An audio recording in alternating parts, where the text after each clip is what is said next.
jelas dalam mengajar itu kita mengikuti perkembangan zaman, mengikuti keadaan kondisi saat ini. Terutama ketika kita akan menjumpai murid antara murid tahun 90-an dengan murid tahun 2023 otomatis berbeda.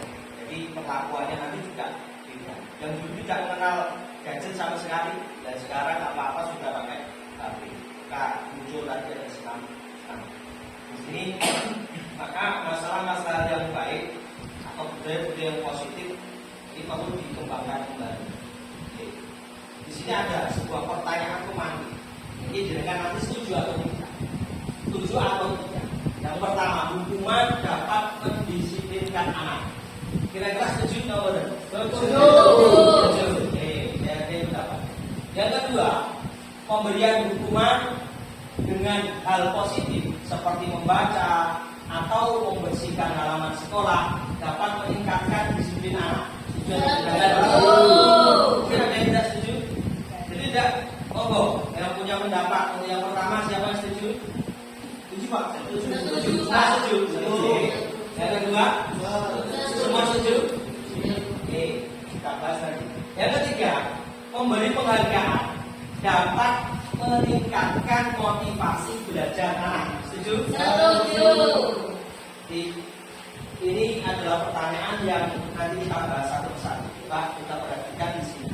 Nanti jawaban dengan benar atau salah. Jadi tidak ada jawaban benar dan salah. Tapi kita pelajari bersama-sama. Hukuman yang kita terapkan kepada anak itu ada efeknya atau tidak? Di sini kita aja di sini. Dihukum oleh penghargaan. Jadi seperti soal yang nomor 2 atau nomor 3. Kita perhatikan bahwa penghargaan itu berlaku sama dengan hukuman. Jadi kalau panjenengan itu memberi penghargaan anak itu tidak akan membuat anak menjadi lebih baik. Ternyata ada batas waktunya. Kalau kita perhatikan di sini menurut Al-Fiqh itu diterangkan bahwasanya penghargaan itu berlaku sama dengan hukuman. Dalam arti pemerintah atau membujuk seseorang melakukan sesuatu untuk memenuhi suatu tujuan tertentu dari orang yang meminta atau membujuk. Dorongan eksternal dan akan ada faktor ketergantungan. Jadi ini kita harus bawahi. Jadi anak itu kalau diberi penghargaan biasanya itu nanti tidak akan menjadi sebuah budaya, tidak akan menjadi sebuah kebiasaan. Kenapa? Karena ada dorongan eksternal, ada dorongan dari luar. Jadi ketergantungan. Saya sudah mendapatkan nilai baik kok nggak dapat hadiah, benar nggak? Jadi anak itu kalau sering dikasih hadiah, pokoknya ini dapat nilai bagus. Kemarin dia ada buku sebanyak 10, besok nilainya bagus lagi. Kira-kira anak nuntut enggak? Nuntut. Lupa hadiahnya mana? Kok nggak dikasih lagi? Besok lagi juga gitu. Jadi anak akhirnya dia ketergantungan dengan sebuah hadiah. Oke. Berarti kalau kita kembali pada tadi ya, kembali kepada soal pemantik tadi, kira-kira dengan masih setuju atau tidak? Ini bukan pendapat saya, ini pendapatnya para ahli, tapi bisa dibersatu juga. Berarti hukuman dapat mendisiplinkan anak. Ini kira-kira setuju atau tidak? Kalau menurut pendapat tadi, anak itu kalau dihukum kira-kira berubah menjadi disiplin atau tidak? Disiplin karena ada sebab penyakit. Ya, biasanya karena dia takut. Kemarin dia terlambat sama para haji cukup berdiri di depan sekolah. Dia itu terus besoknya nggak terlambat. Ditanya, kenapa kamu nggak terlambat? Ya nanti kalau terlambat cukup para haji di depan kelas di depan halaman, saya takut. Jadi ada tendensinya. Jadi ada motif dari luar, ada eksternalnya. Seharusnya harus tumbuh dari dirinya sendiri. Maka di dalam guru penggerak ini kita semuanya diajari jangan sampai membuat anak itu menjadi ketergantungan, baik itu karena hukuman ataupun karena punishment, karena penghargaan. Jadi biar tumbuh dari dalam dirinya sendiri. Jadi ada motivasi, namanya motivasi internal. Contohnya gini, kalau anak berangkat pagi itu motivasinya apa? Saya berangkat pagi saya dengan tujuan bukan karena nanti kalau saya berangkat paginya itu mendapat sanjungan dari Pak Guru saya agama atau guru kelas saya ataupun Bapak Kepala Sekolah saya, bukan. Saya berangkat pagi adalah memotivasi diri saya sendiri. Dengan saya semangat pagi, saya akan mendapatkan ilmu yang lebih baik, mendapatkan keberkahan kalau bahasa agamanya itu karena sudah mentaati aturan. Jadi bukan karena takut kepada Bapak Ibunya, bukan karena takut kepada kepala sekolahnya ataupun yang lain. Bukan perhatian. Terus kemudian anak mendapatkan nilai yang bagus tadi. Jadi dia bukan karena hadiah saja, bukan karena hadiah saja. Jadi dihadiahi maupun nggak dihadiahi, dia tetap belajar. Karena apa? Untuk mengembangkan potensi yang ada pada dirinya sendiri. Di sini mari kita bersama-sama nanti berusaha. Saya kemarin juga seperti itu, seperti jawaban jenengan. Saya kalau ini sudah tidak setuju yang pertama. Kalau ini saya setuju. Pemberian hukuman dengan hal positif seperti membaca ini bisa apa itu termasuk mendiskusikan anaknya, tapi tidak. Artinya apa? Nanti ketika apa itu anak didukung dengan sesuatu yang baik, ternyata dia cuma hanya takut saja. Jadi bukan karena dirinya sendiri. Contoh lain kalau di dalam masalah agama, seseorang melaksanakan sholat dan kamu melaksanakan sholat itu tujuannya apa? Agar dapat ganjaran, dapat pahala. Kita juga tidak tepat sebenarnya. Pokoknya saya melaksanakan kewajiban karena Allah. Itu kalau dikontekskan atau dihubungkan dengan masalah agama. Sebenarnya sama persis. Jadi apa yang dilaksanakan di dalam pendidikan di pembelajaran itu kalau kita kaitkan dengan ilmu agama itu sama. Ketika seseorang beribadah itu kan nggak boleh mengharapkan surga, nggak boleh mengharapkan namanya pahala, nggak boleh. Itu penting karena Allah. Begitu juga ketika seseorang anak itu belajar, dia itu mendapatkan nilai apa itu mendapatkan nilai baik atau tidak, dia sudah. Yang penting dia itu belajar dan belajar. Tidak harus mengharapkan nanti dapat hadiah dari gurunya ataupun nanti kalau nilai sudah mendapatkan sanksi dari gurunya, yang aku tidak. Yang penting melaksanakan kewajiban-kewajiban yang ada ataupun kewajiban-kewajiban yang dibebankan pada dirinya. Oke, bisa dipahami ya? Bisa. Setuju nggak sekarang? Tidak setuju. Ya ini saya terapkan. Kita harus dikaitkan dengan teman-teman juga seperti itu. Coba dengan tepuk satu. Ini itu. Biasanya saingan belajar konsentrasi mudah ya. Coba konsentrasi, dengarkan suara saya. Dengarkan suara saya. Konsentrasi, dengarkan suara saya. Oke. Pegang janggut. Sulit betul Pak. Ini terus konsentrasi. Soal konsentrasi. Jadi sekali lagi di dalam kita mendidik anak, sekali lagi kita itu juga boleh mengandalkan, tapi juga belajar. Karena apa? Karena kadang-kadang mindset kita itu masih terbawa seperti itu. Pokoknya anak salah harus hukum. Dia terlambat harus hukum seperti itu. Itu biasa, wajar. Mungkin berlaku bagi saya juga dengan semuanya. Masih tak ada yang menghukum di sini. Masih. Walaupun jenengan suruh anak untuk menghafalkan itu juga termasuk hukum. Terus jenengan terus anak hafalan membaca dan sebagainya. Nah nanti caranya saja yang dirubah. Biar anak itu tumbuh dengan kesadarannya sendiri. Ini memang berat. Memang tugas guru itu kalau kita lihat dari apa itu yang kita pelajari di sini itu berat sekali. Jadi tidak hanya sekedar apa itu mentransfer ilmu, terus kemudian anak itu paham, tidak. Ternyata harus bisa membuat anak itu memiliki karakter. Jadi karakter itu nanti bisa tumbuh dari dirinya sendiri. Kita bahas satu persatu. Jadi karena waktunya 1 jam, jadi bahas satu-satu. Yang pertama adalah disiplin positif dan oke.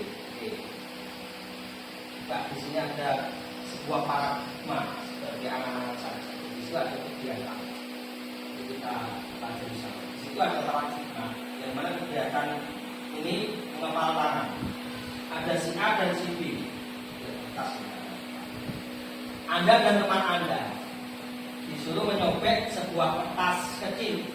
Tuliskan benda atau sesuatu yang sangat berharga untuk Anda. Terus kemudian letakkan di salah satu tangan dengan tulis nanti tulis apa itu letakkan di tangan Anda dan genggam benda itu dan genggam dengan sekuat tenaga atau sesuatu yang ada di sekitarnya dengan membuat sebuah kepala. Nah, teman yang satunya namanya para tadi kue penyari kertas dia digenggam ada tulisannya. Terus Pak Novi ini sudah jadi mandi. Ini akan mencoba dengan sekuat tenaga dengan berbagai cara untuk meminta Anda memberikan benda tersebut. Kalau Pak buka isinya ini apa? Bahasa Jawa. Pak dia jangan. Maka yang B ini Pak Novi bisa membujuk ngancam Ranti, awas saya kamu buka. Oh tak menghardik, merayu, disuap atau apa saja agar dapat membuka kepala tangan. Apa yang terjadi dengan? Coba para kamu tulis sesuatu di kertas. Nah, Pak Novi ini berusaha untuk membuka. Isinya opo. Tapi dengan cara sampai ya, coba. Anu jangan lagi kita. Pak kita sudah. Sudah membuktikan. Kamu yang biru gitu. Yang biru. Kamu yang pengen sudah menuliskan sesuatu.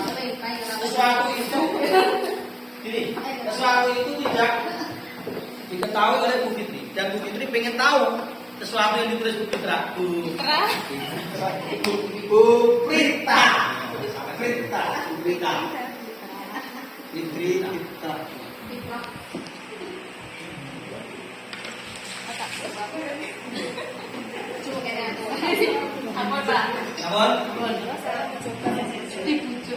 Bujuk. Nah, kamu kan punya sesuatu ya, otomatis Bu Fitri nggak tahu ya. Kamu pengen tahu dari Bu Prita.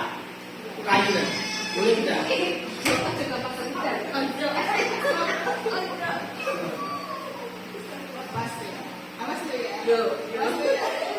Gak boleh tak? Karena ini sesuatu yang rahasia, sesuatu yang sangat rahasia. Dibeli, dikasih uang, gak boleh. Intinya kan gak boleh. Jangan salah. Jangan salah. Ini tak jangan. Ayo salaman. Ya sudah, nggak bisa, nggak tahu. Nah, nanti kan apa yang terjadi kira-kira? Kira-kira apa? Ya, Bu Fitri penasaran. Kalau Bu Fitri apa? Saya semakin takut kalau dia tahu. Nanti maknanya gimana? Kira-kira? Dari ini. Ya, dari Bu Fitri kira-kira apa?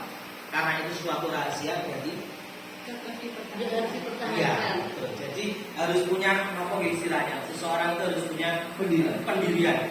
Walaupun digoda, walaupun mau dibuli dan lain sebagainya, karena ini ada sesuatu yang rahasia. Siapapun tidak akan boleh melihatnya. Ini rahasia saya. Kita tuh harus menunjukkan ke anak-anak punya karakter seperti itu kan? Gimana digoda kan? Harus punya harus punya kekuatan yang dijaga. Jadi walaupun tadi disuap oleh Bu Fitri pakai uang, walaupun diajak salaman nggak mau, kenapa? Karena punya rahasia.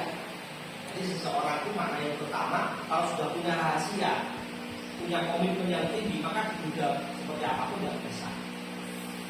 Jadi ya, ini kita tunjukkan kepada murid. Nah nantinya apa? Ketika sudah dewasa, dia menjabat sebagai apapun, dibujuk ini yang mau korupsi nggak mau. Jadi kan memang berat sekali. Jadi maka dalam kegiatan seperti ini dalam teorinya memang sangat mudah, tapi ketika kita praktekkan dalam kehidupan sehari-hari, terutama kita dalam menjadi siswa itu ternyata sangat berat sekali karena dalam bisa menemukan siswa itu memiliki karakter dan karakter itu harus dimulai dari dirinya sendiri. Tidak boleh menirukan orang lain, dia harus bisa punya istilahnya punya karakter sendiri. Kita akan belajar tentang perubahan paradigma teori kontrol atau teori dia atau ilusi kontrol. Ilusi guru mengontrol murid. Ilusi bahwa kritik dan membuat orang merasa bersalah dapat menguatkan karakter. Ini kan ilusi yang salah ini. Jadi ilusi guru bisa mengontrol murid. Itu sebenarnya ya cuma membimbing saja. Ilusi bahwa kritik dan membuat orang merasa bersalah dapat menguatkan karakter. Ilusi bahwa semua penguatan positif, efektif dan bermanfaat. Ilusi bahwa orang dewasa memiliki hak untuk memaksa. Oke. Jadi di sini nanti kita akan membahas tentang perubahan paradigma antara stimulus respon, teori kontrol atau teori pilihan. Kemudian siapa sesungguhnya yang memiliki kontrol, yang bisa kontrol? Yang pertama ini masalah stimulus dan respon. Stimulus respon, kemudian teori kontrol ataupun pilihan. Yang pertama, kita mencoba mengubah orang agar berpandangan sama dengan kita. Tidak bisa. Maka teori kontrolnya adalah pilihannya kita berusaha memahami pandangan orang lain tentang masalah. Jadi nggak bisa orang itu kita samakan dengan kita. Ini kita ibaratkan ke murid. Jadi nggak bisa murid itu disamakan dengan gurunya. Terus guru menyamakan antara murid si A dengan murid si B. Ini pintar matematika. Loh, kamu kok nggak bisa pintar matematika? Ini salah, nggak bisa. Maka kita nggak bisa menyamakan antara murid si A dengan murid si B. B dengan C nggak bisa. Jadi kita harus berusaha memahami pandangan tentang anak tersebut. Maka dalam kurikulum Merdeka ada istilah namanya diferensiasi. Jadi pembelajaran yang sifatnya diferensiasi. Jadi anak yang mungkin dia suka menggambar, yo nanti diajarkan sesuatu yang ke arah gambar. Dia suka menyanyi, nanti diarahkan ke hal-hal yang berbau menyanyi tadi. Terus kemudian dia suka yang menari, mungkin diarahkan nanti ke kegiatan-kegiatan yang ada kaitannya dengan menari. Kemudian perilaku buruk dilihat sebagai suatu kesalahan. Ini biasanya responnya seperti itu.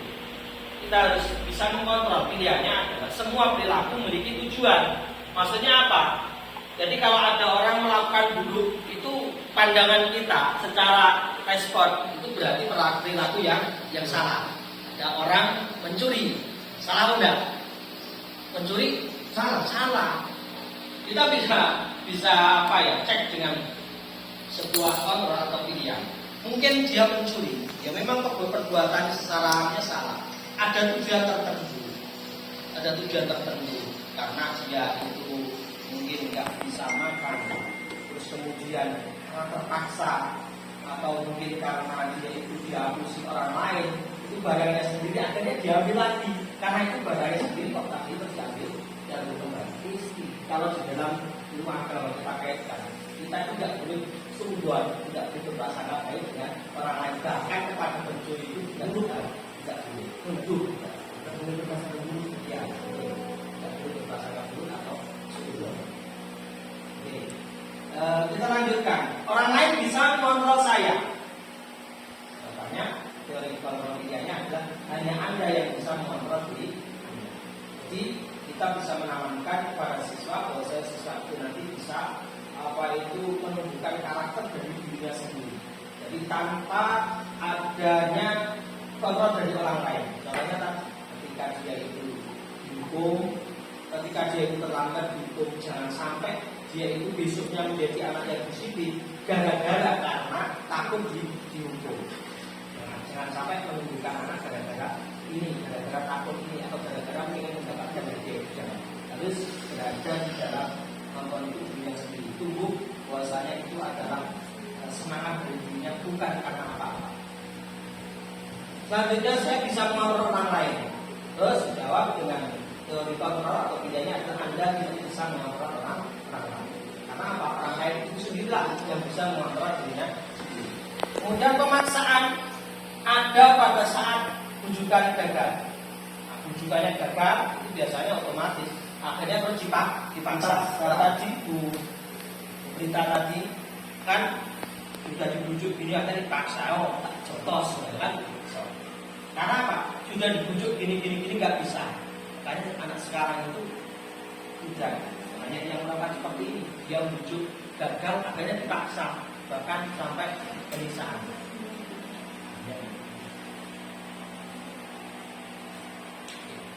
Nah, terus maka kita harus tahu teori kontrolnya. Jadi kolaborasi dan konsensus menciptakan pilihan-pilihan. Jadi harus punya cara-cara baru. Jangan sampai paksaan itu terus rujukan yang gagal terus akhirnya menimbulkan sesuatu dipaksa. Orang dipaksa itu gak enak. Lebih ya. Dipaksa itu gak enak. Jadi, harus dibujuk dulu. Kalau bisa bujuk, caranya bagaimana lagi biar bisa? Jadi harus ada kolaborasi, makanya harus kolaborasi.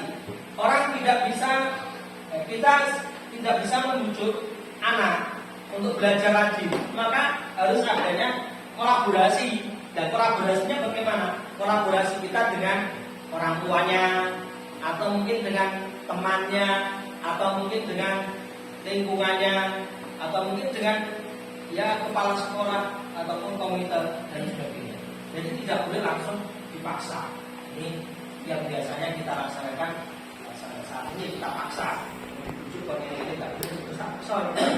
Dibujuk pakai sinau tak belum, dikon berapi tak belum, ini akhirnya kan terus paksa dibujuk. Jadi maka perlu adanya kolaborasi, cara-cara yang lain bisa lapor itu tercipta seorang murid yang baik dan yang artinya murid tumbuh dari ini.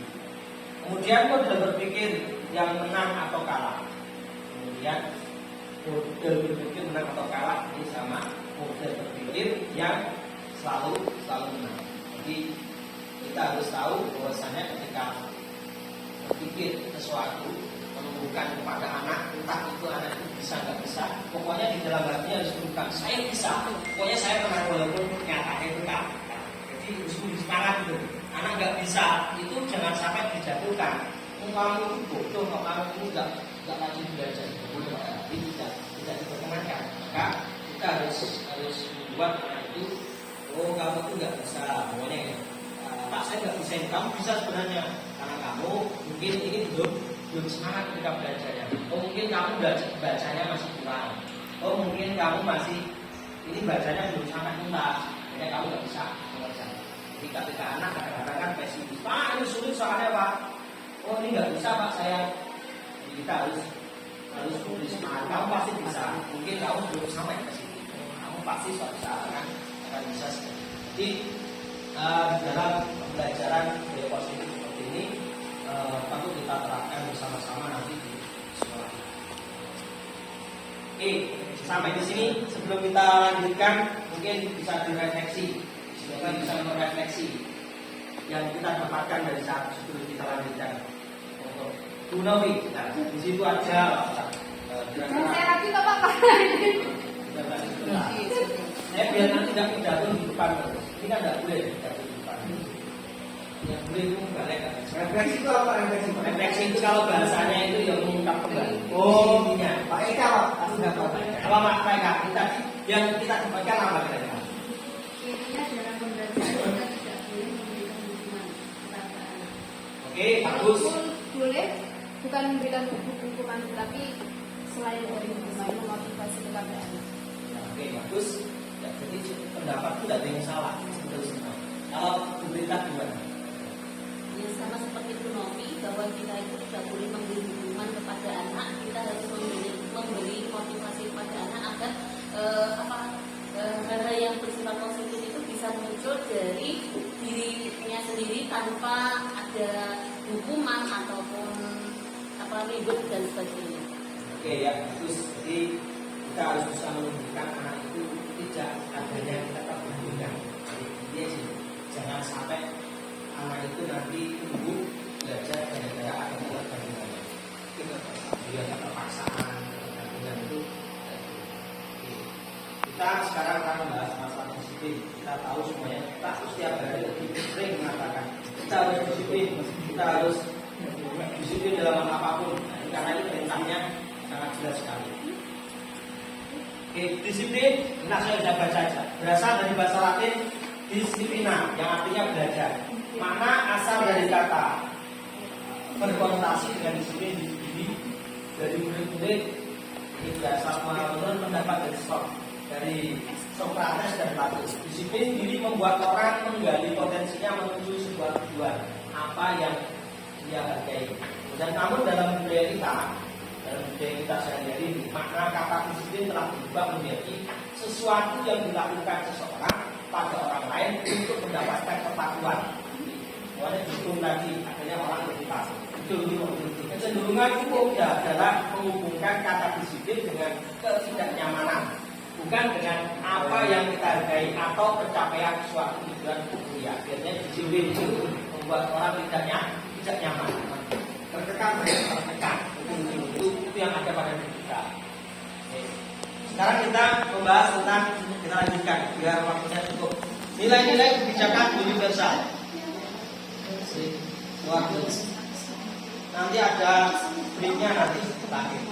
Buat saya jangan tinggal di sini. Oke.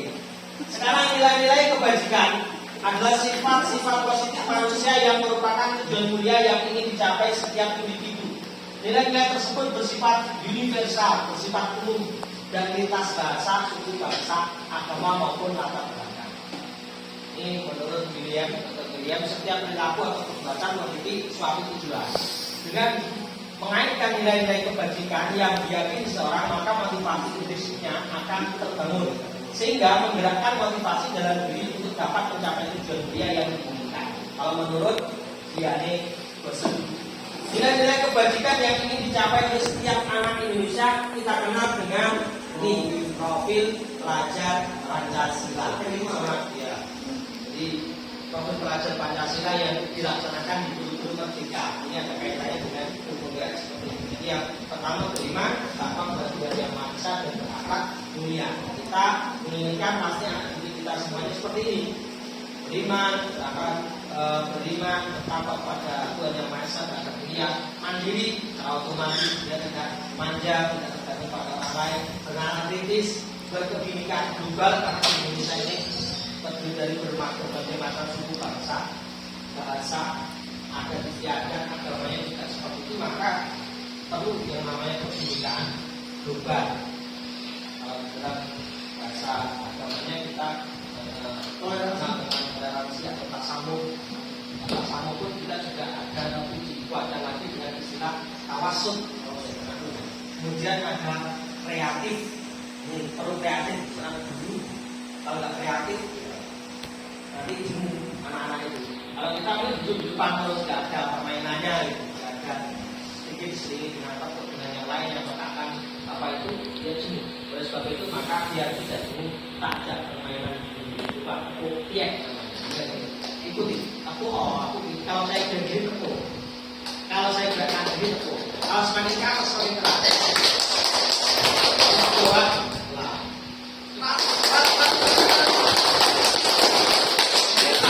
Belum. Oke, lagi.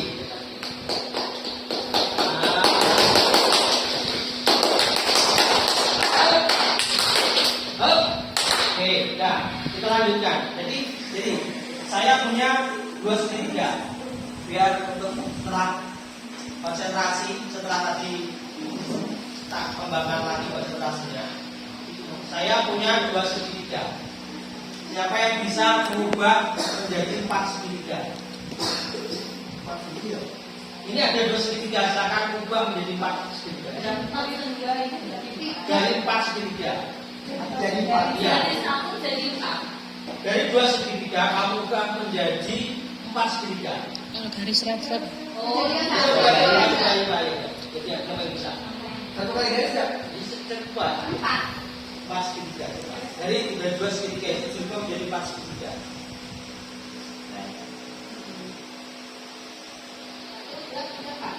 Tidak masalah? Betul. Bukan. Pindah tempatnya. Itu kan. Oh, pindah tempat. Ya. Pindah tempatnya. Kita tidak ada ditambah itu. Oh, tambah. Kita ditambah. Tiga itu tetap 6 berarti. Iya, karena tetap. Oh, ini tambah. Durasi Boleh bisa. Boleh bisa. Pakai tangan aja. Tapi sifatnya dari sana. Enggak apa-apa.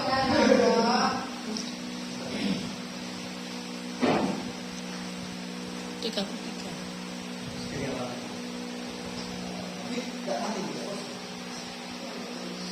Tambahin boleh? Yang tadi Pak kita. Belum masih salah. Siapa yang bisa? Ayo.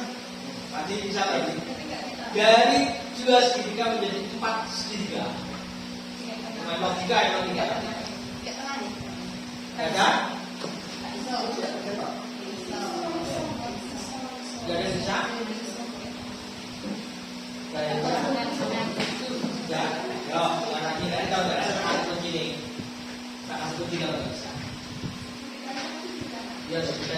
2, jadi 4 segitiga. Betul. Segitiga ya.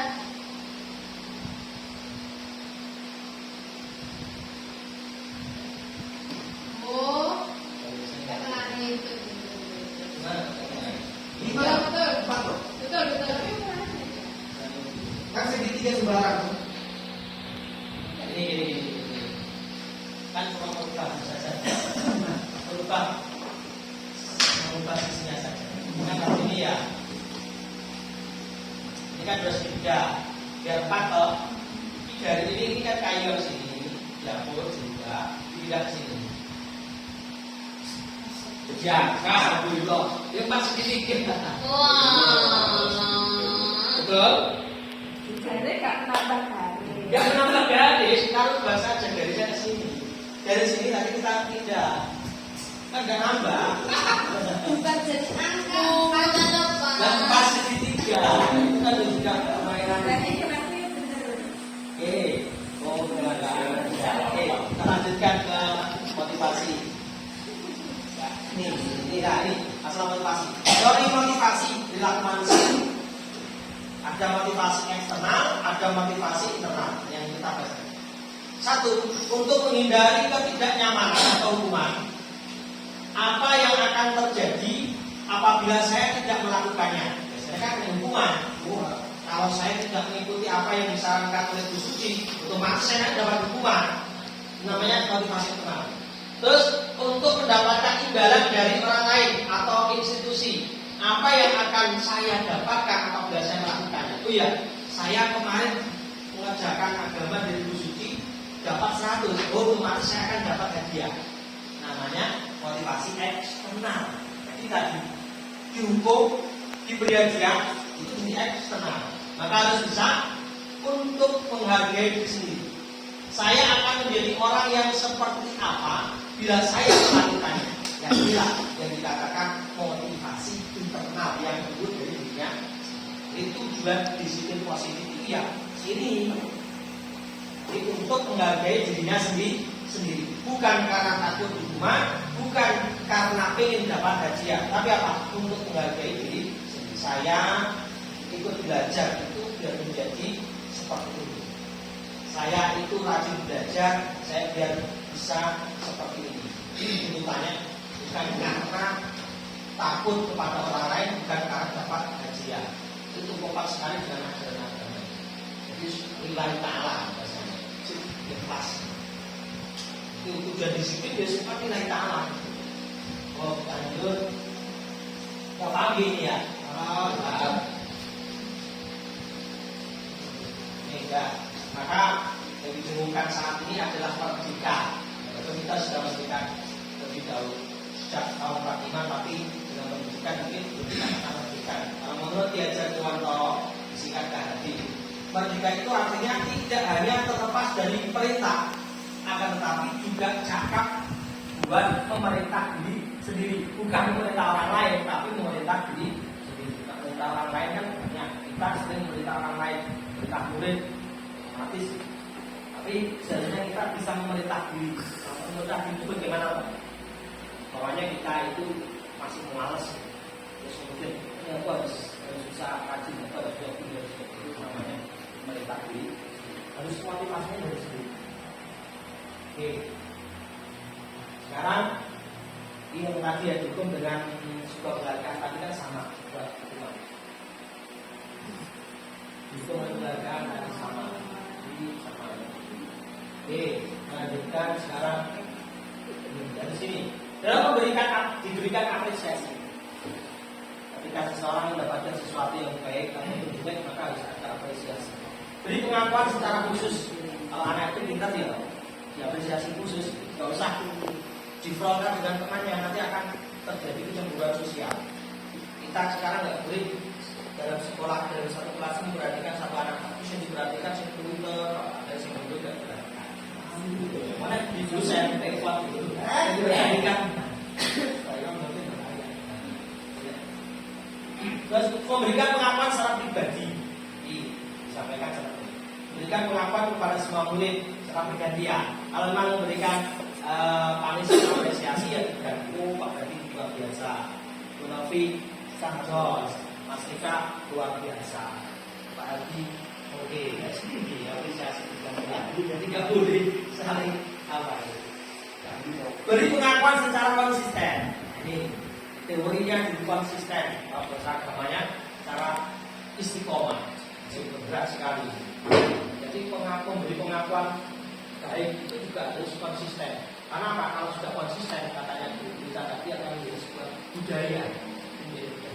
Kemudian ini yang terakhir yang paling penting, fokus pada proses. Lebih baik guru kelas ini. Ketika mengajarkan matematika, ini jangan sampai kita hasilnya saja, tapi kan mesti kita harus tahu prosesnya. Jadi kan kalau nilai matematika kan, pokoknya ada perkalian 35 kali 4, tidak langsung hasilnya saja.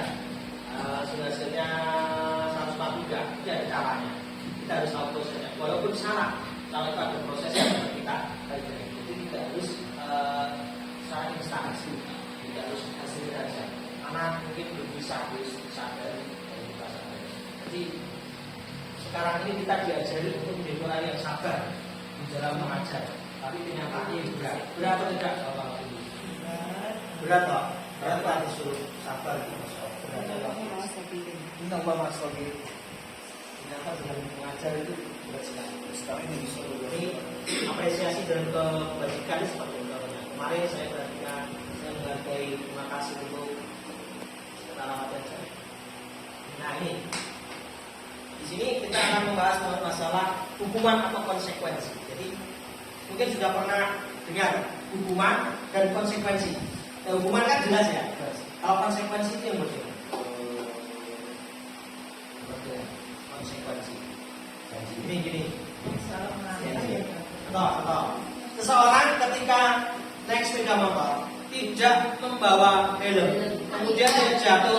Nah, kemudian dia jatuh, kepalanya atau ketilang lah, dia hilang ataupun jatuh, akhirnya kepalanya bocor. Ini termasuk hukuman atau konsekuensi? Konsekuensi. Karena ada sebab akibat. Coba sekarang kita bahas satu-satu. Pencatat 100 kali dalam buku kalimat. Saya tidak akan terlambat lagi karena terlambat ke sekolah. Hukuman apa ini? Hukuman. Kita proses. Yang kedua, lari mengelilingi lapangan basket 2 kali karena terlambat dari sekolah. Hukuman. Yang ketiga, murid diminta untuk push up 15 kali karena hukuman. Konsekuensi, menggantikan kertas tugas teman yang telah dicoret-coret. Konsekuensi, membersihkan tumpahan air di meja tulis karena tersenggol pada saat belajar. Konsekuensi, murid disuruh untuk tidak mengenakan sepatu seharian di sekolah karena tidak mengenakan sepatu hitam. Bukan. Kemarin terjadi di Kota Madiun gara-gara dia terlambat. SMP. Terus kakinya bertong. Iya, akhirnya ya gurunya kena dampak, akhirnya dia dimutasi ke bagian secara pendidikan. Hukuman Pak, kemarin menit lapangan di kemarin ya 2 kali karena terlambat 10 menit untuk pelajaran PJ. Hukuman. Jadi kita harus bisa apa itu membuat konsekuensi. Nah ini tadi jawabannya jadi hukuman, menggantikan kertas, konsekuensi, bersihkan tumpahan air, jadi konsekuensi. Lari tadi apa jawabannya? Hukuman atau konsekuensi? Lari mengelilingi lapangan basket 2 kali karena terlambat 10 menit untuk pelajaran PJK. Hukuman apa konsekuensi? Konsekuensi Pak. Nah, saya sudah paham ya. Ini kan sudah ketentuan 2. Nah, nanti kita masuk biar paham. Kira-kira waktu saya masuk berapa menit? Ini perbedaannya. Nah, sudah tahu perbedaan hukuman dan konsekuensi. Hukuman sesuatu yang menyakitkan harus terjadi. Konsekuensi sesuatu yang harus terjadi karena ya apa itu dari memperbat yang tidak menggunakan ini. Membuat anak sakit atau fisik maupun hati untuk jangka waktu lama. Biasanya hukuman. Kalau konsekuensi membuat anak merasa tidak nyaman dalam jangka waktu pendek. Maka nanti akhirnya keyakinan kelas itu nanti. Jadi tidak utuh nanti akhirnya keyakinan. Terus anak membenci kedisiplinan. Konsekuensi, kalau yang konsekuensi, anak menghargai disiplin, bukan malah membenci, tapi menghargai karena sudah konsekuensi. Paksaan, hukuman itu biasanya sifatnya paksaan. Kalau konsekuensi itu ada stimulus dan tanggapan. Kemudian hukuman itu mendorong anak menyakiti diri sendiri. Kalau konsekuensi mendorong anak agar mudah menyesuaikan diri, bukan menyakiti diri. Hukuman, konsep diri yang buruk. Kalau konsekuensi itu adalah konsep diri yang baik. Jadi, terus kemudian anak belajar untuk menyembunyikan kesalahan. Kalau konsekuensinya anak belajar untuk mematuhi peraturan, bukan disembunyikan. Biasanya kalau dihukum itu anak ya sembunyikan. Terlambat dia ngakunya nggak terlambat. Tapi kalau konsekuensi itu anak belajar mematuhi peraturan. Jadi dengan kesadaran. Marah, biasanya hukuman itu ada marah, rasa bersalah, dipermalukan, merasa tidak dihargai. Anak itu kalau dihukum kadang dia bersidang, ada merasa bersalah atau bahkan dipermalukan karena tahu dengan temannya, atau merasa tidak dihargai karena dihukum di depan orang. Nah, konsekuensi apa? Kehilangan hak. Kalau konsekuensi itu kehilangan hak, dibuat tidak nyaman, tidak sehat, atau untuk sementara. Sekarang konstitusi, nah itu sudah konsekuensi. Selanjutnya sudah kita selesai. Restitusi adalah proses menciptakan kondisi bagi murid untuk hukuman dan konsentrasi jamaah. Kita paham, kita lanjutkan yang ketiga. Namun sebelum dilanjutkan ini, ada saja SBK. Coba ini nanti semangat pagi, jawabannya pagi luar biasa. Allah semangat pagi. Nanti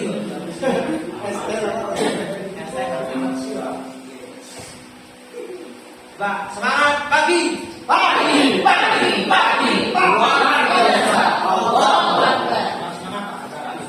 Semangat pagi bukan semangat pagi. Semangat pagi. Luar biasa. Restitusi lah. Kita lanjutkan restitusi. Restitusi itu adalah sebuah proses menciptakan kondisi bagi murid untuk memperbaiki kesalahan mereka, sehingga mereka bisa kembali pada kelompok mereka dengan karakter yang lebih kuat. Jadi kalau hukuman itu biasanya anak kembali dalam kondisi minder, tapi kalau restitusi itu dia menjadi lebih kuat, karakternya kuat, tidak minder tapi kuat.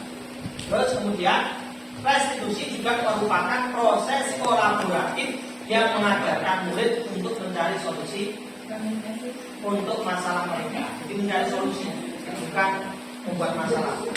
Namun saya berhasil menjadi tes. Itu SPG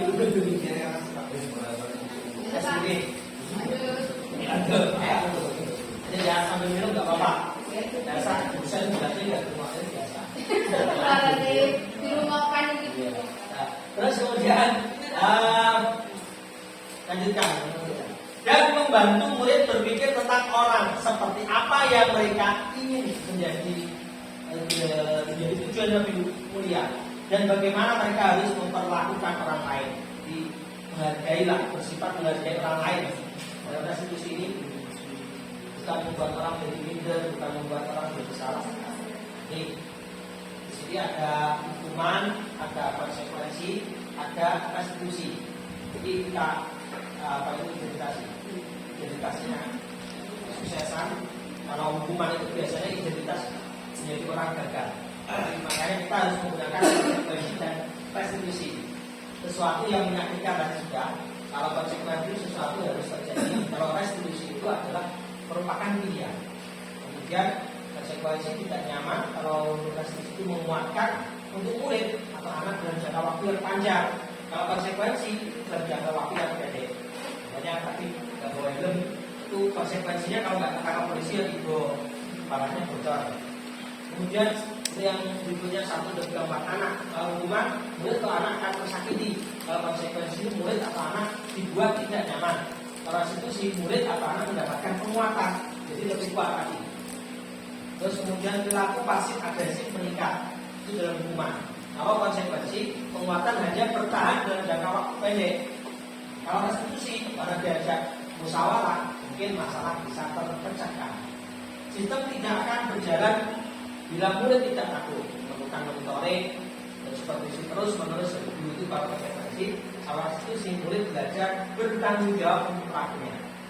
Kemudian hukuman ini berlaku hanya pada sebuah institusi, tidak berlanjut pada kehidupan nyata. Kemudian konsekuensi membantu penerapan mengikuti peraturan dalam masyarakat.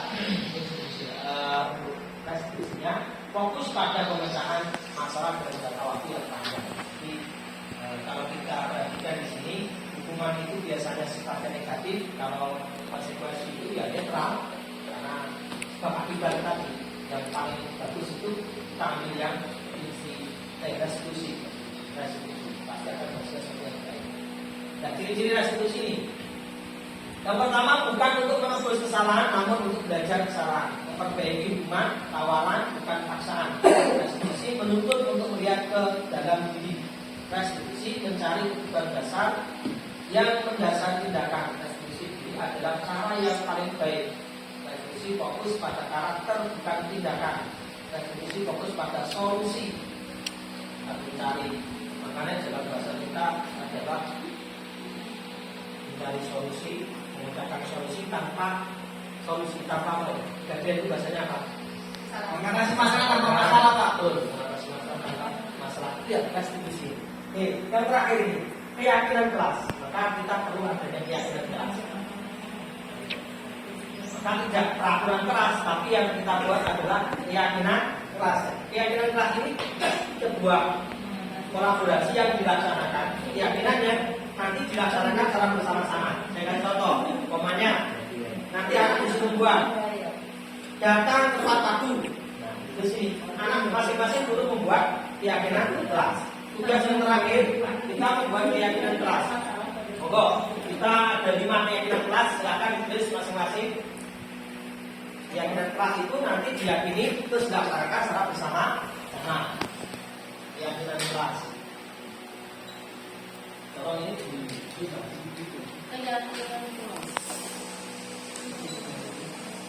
oh, parati satu apa? Datang tempat waktu sendiri. Ya, nanti dilaksanakan. Keyakinan kelas itu sama seperti kesepakatan kelas Ya, ya? sama kesepakatan kelas disepakati. Sebenarnya pertama kesepakatan dia, keyakinan dulu nanti jadi kesepakatan. Keyakinan dulu sama-sama nanti jadi kesepakatan. Datang tempat waktu, bisa datang tempat waktu, bisa. Teman-teman datang tempat waktu, sepakat ya. Nanti dari kesepakatan kelas nanti. Oke, cukup satu aja hitungannya. Bang, ayo. Apa ya? Sama. Baik-baik ya.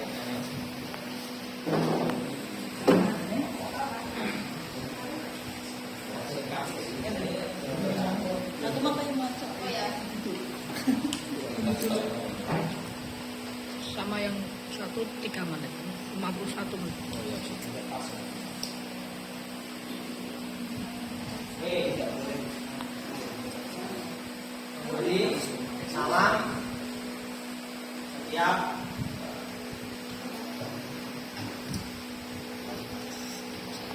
memberi salam setiap masuk kelas. Sepakat? Ketika masuk kelas nanti berikan salam. Oke, maka ini pasukan.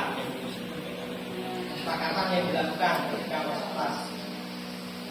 Harus baik stiker.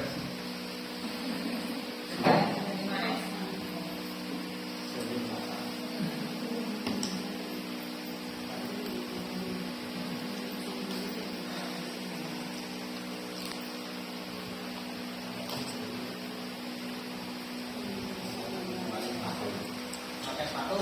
Ini nggak ada ketentuannya ya. Sepatunya apa? Putih atau hitam atau coklat. Namanya pakai sepatu. Oke. Apa? Jadi nanti menjadi sebuah kesepakatan.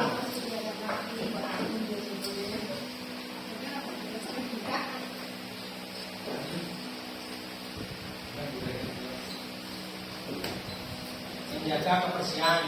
Sebagai terus kebersihan kelas. Mungkin apa lagi? Satu lagi yang belum yang sangat penting. Apa?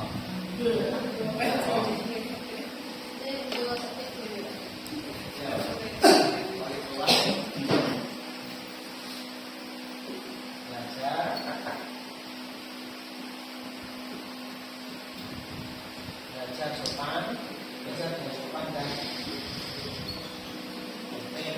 belajar dengan sopan dan tertib. Ini ada 5 keyakinan yang dibuat ya. Ini menjadi sebuah kesepakatan kelas. Ya doanya enggak pakai doa ini ya. Oh iya. Berdoa sebelum belajar. Coba berdoanya. Berdoa sebelum belajar saja. Dan sebelum dan sudah. Makan dan minum pelajaran itu. Nah, ketika membuat keyakinan kelas, kesepakatan kelas, hindari kalimat negatif. Ya, jangan makan, jangan minum, hindari. Berarti apa? Makan sambil duduk, makan di luar kelas. Mereka mau membuat peraturan jangan makan di kelas, berarti makan di luar. Jadi menghindari, kalau bisa menghindari kalimat-kalimat negatif. Ini yang kita buat keyakinan kelas ini nanti tujuannya apa? Dilaksanakan secara bersama-sama karena sudah diyakini bersama-sama, maka harus dilaksanakan secara bersama-sama. Sesudah ya. Minum dan sesudah. Jadi sudah. Kaos. Ya, sudah.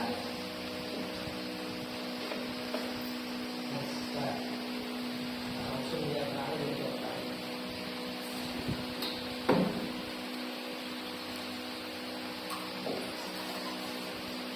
Makanan bukan manusia. Oke, sudah cukup ya. Ini kita laksanakan bersama-sama. Kita bisa pertanyaan soal. Terus kemudian ini kebutuhan dasar manusia. Manusia itu memiliki 5 kebutuhan dasar. Yang pertama adalah bertahan hidup. Pasti semuanya bertahan hidup ya. Ingin sudah meninggal tidak mungkin. Bertahan hidup. Nah, terus kemudian perlu kasih sayang dan rasa diterima. Pak Novi perlu ya. Oh, ini Novi, Mas Ahmad perlu jadi kasih sayang dan rasa. Kemudian penguasaan, kebebasan, kesenangan. Ya ini 5 kebutuhan dasar manusia yang harus dipenuhi. Kalau yang salah satu belum dipenuhi ya.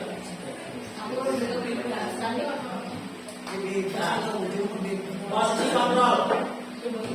Jadi kita sebagai guru nanti punya posisi kontrol. Kadang-kadang sebagai penghukum, pembuat rasa bersalah, teman, pemantau, maupun manajer. Ini sebenarnya wajar sekali kalau dijelaskan. Wajar sekali. Ini saya baca saja.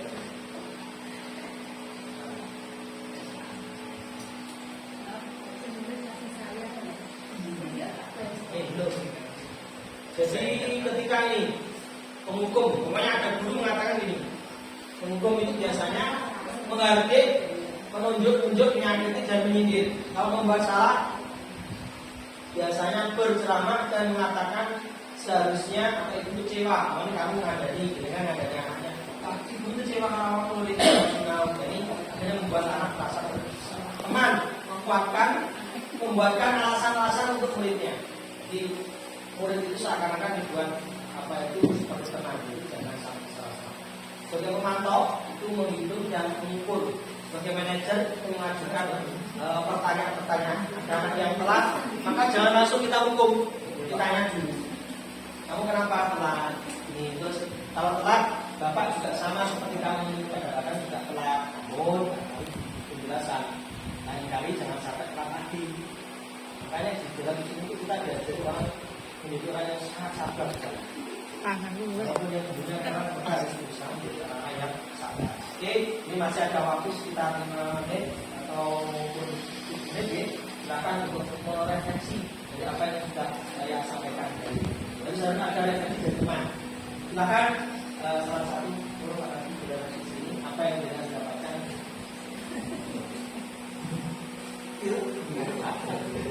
Jangan bacanya itu panjang masih panjang. Silakan yang bisa merefleksi. Monggo dari apapun, dari siapa saja. Guru didik yang mendapatkan monggo sesuai yang mendapatkan. Pak Radhi lagi silakan.